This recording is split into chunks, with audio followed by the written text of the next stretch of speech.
I just thought I'd come by and talk to you about a few things to give you some practice listening and to maybe give you some increased vocabulary. We'll see.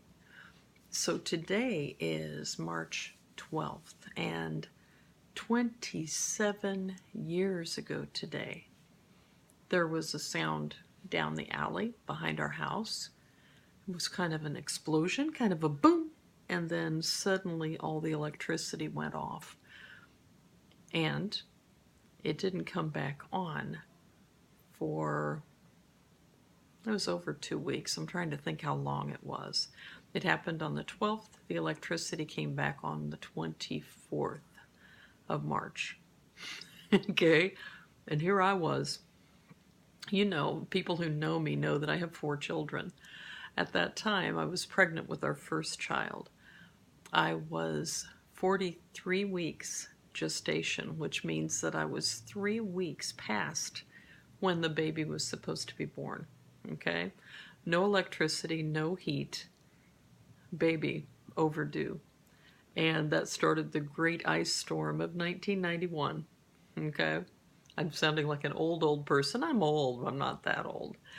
And went ahead and maintained that pregnancy. I was still pregnant until she delivered on March 22nd. So she was over 4 weeks overdue. We did everything we could to get by.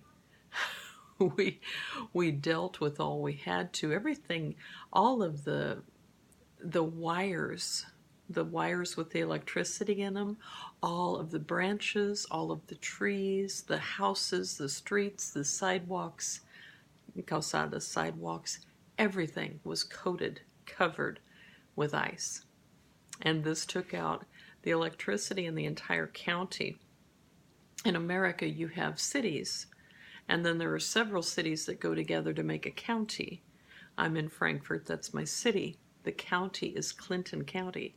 And then several counties go together to make a state. So all of the electricity was off in Clinton County. And it was off from the 12th until the 24th. Our daughter was born on the 22nd, healthy, just a little stubborn. She didn't want to be born when it was cold, and maybe she's smart. But all that to tell you that it was an exciting time, and I can't believe it's been 27 years ago. But everything turned out well. And thinking back, it was really a beautiful time because all of the lights were off. Inside the city, it seemed like being in the country because you could see the stars. Sometimes the lights in the city mask the stars. You can't see what's happening beyond the lights. And during that time, we could see everything clearly. It was really nice. So that's a little bit of stuff to practice listening to and to think, oh my gosh, this woman's telling stories about when she was young. Yes, I am. It gives you some practice for listening. In this story, I told you about we did stuff to get by. Disculpe. To get by is to survive, to live, to exist. And when you do stuff to get by, you do what it takes. Get by is a good phrasal verb to use. We talked about an ice storm. That's some vocabulary for you to add. When there's an ice storm, there's usually freezing rain that comes down and it coats or covers everything in its path. And it makes all these things heavy, which makes things break, like wires, like trees. As we would drive out in the country, we saw that the phone posts that had the wires on them were broken off, laying down in the street.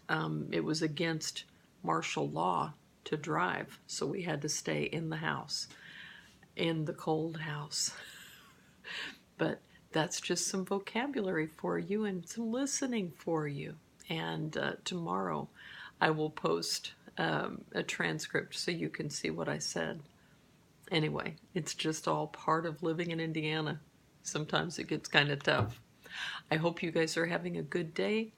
Don't hesitate to let me know if there's anything I can do to help you, okay? Beijão.